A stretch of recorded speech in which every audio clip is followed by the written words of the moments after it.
Você já se sentiu como um adolescente rebelde, querendo liberdade, mas sem saber o que fazer com ela? Tipo, você finalmente se livra daquela aula chata, mas aí percebe que não tem plano B e fica vagando sem rumo, com a geladeira vazia e o Wi-Fi caindo? O povo de Israel, recém-saído do Egito e com o Mar Vermelho no retrovisor, estava vivendo essa liberdade recém-adquirida. Eles eram livres, sim, mas livres para quê? Livres para se perder no deserto? Livres para reclamar de tudo como se a vida fosse um buffet livre de queixas? Deus, como um pai que ama e sabe o que é melhor, não os deixou à deriva. Ele os chamou para um encontro épico, no pé de uma montanha que fumegava e trovejava, tipo um show de rock divino. Hoje vamos subir o Monte Sinai com Israel e descobrir que a verdadeira liberdade não é a ausência de regras, mas a presença de uma aliança que nos leva para perto de Deus, com um GPS espiritual que nunca falha.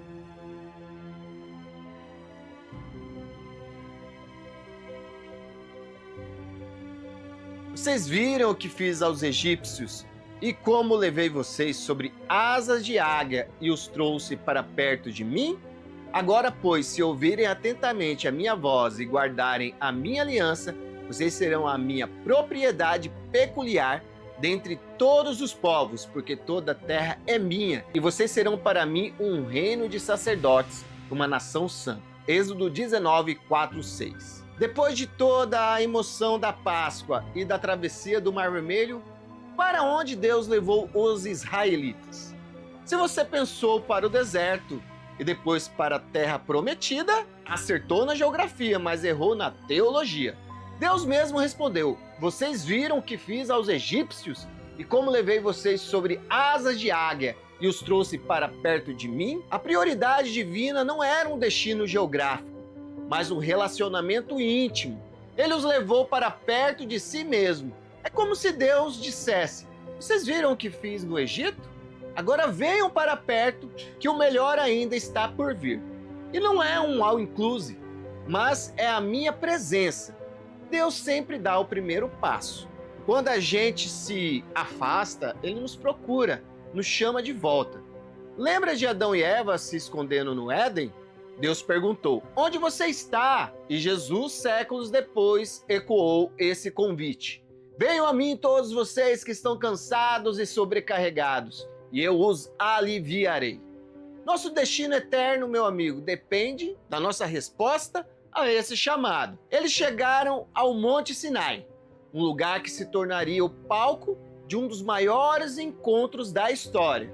Este não era um monte qualquer, era o mesmo lugar onde Moisés teve seu primeiro encontro com Deus na sarça ardente. Deus estava cumprindo sua promessa de que eles o adorariam ali. Imagina a cena: o povo acampado, a expectativa no ar e Deus preparando o cenário para um evento que faria qualquer festival de música parecer um ensaio de banda de garagem. Mas antes da grande revelação era preciso preparação.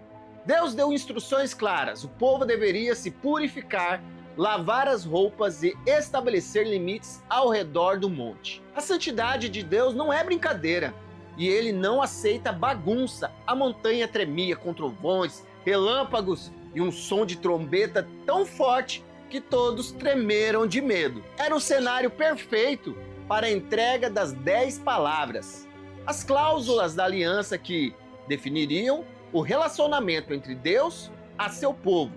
Pensa num contrato de fidelidade com cláusulas de amor e proteção, assinado com trovões e relâmpagos. No Sinai, Deus não entregou um manual de sobrevivência no deserto, ou um código de conduta para recém-libertos. Ele entregou um convite de relacionamento, uma aliança. E o mais legal é que essa aliança não começa com uma lista de exigências, mas com uma declaração de graça. Eu sou o Senhor teu Deus que te tirei da terra do Egito. Primeiro a salvação, depois a direção. A aliança não é uma coleira ou um laço de amor e compromisso. Por isso a fórmula se repete como um refrão de casamento divino: eu serei o Deus deles e eles serão o meu povo. O coração dessa aliança são as 10 palavras. Sim, 10 palavras, e não 10 mandamentos no hebraico original. E essa diferença é crucial. A palavra hebraica dabar pode significar tanto palavra quanto promessa. Então, Ellen White nos lembra que os 10 mandamentos são 10 promessas. Pensa nisso.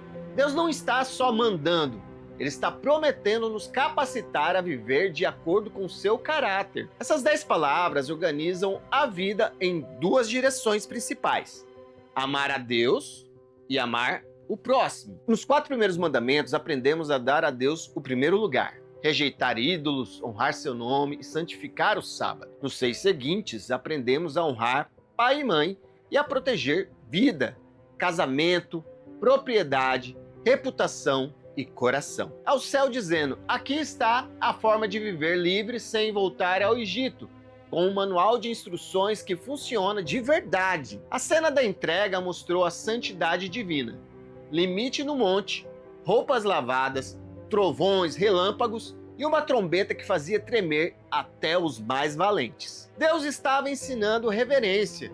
E sim, dá para sorrir, mas sem perder o respeito. Afinal, o Wi-Fi do Sinai é fraco para irreverência, e a majestade de Deus exige certo decoro. No Novo Testamento, Jesus não cancelou essa revelação. Ele a cumpriu e a aprofundou. Não pensem que vim revogar a lei, vim cumprir. Se vocês me amam, guardarão os meus mandamentos. Paulo chama a lei de santa, justa e boa, e explica que ela funciona como um espelho e um tutor. Revela o pecado, aponta para Cristo e nos conduz a Ele. Por isso ninguém será justificado pelas obras da lei. Somos declarados justos pela redenção que há em Cristo Jesus. E quando Paulo diz que Cristo é o fim, em grego telos, da lei, ele quer dizer o objetivo, o alvo, o sentido para o qual ela aponta. Não é que a lei acabou, mas que Cristo é a chave que desvenda seu verdadeiro significado e propósito. Em Cristo entendemos para que a lei existe e como ela se cumpre em quem crê. Resumindo, a lei revela o caráter de Deus, protege nossa liberdade e nos leva a Cristo.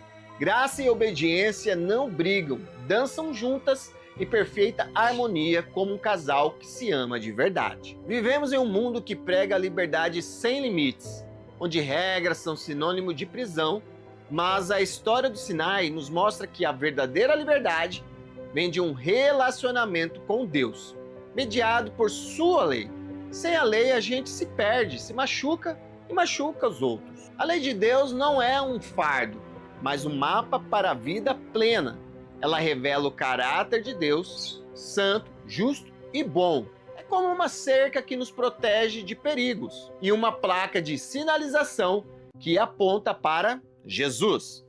Mas principalmente a lei funciona como um espelho. Ela revela nossos defeitos, mostra onde a sujeira está, mas não pode limpá-la.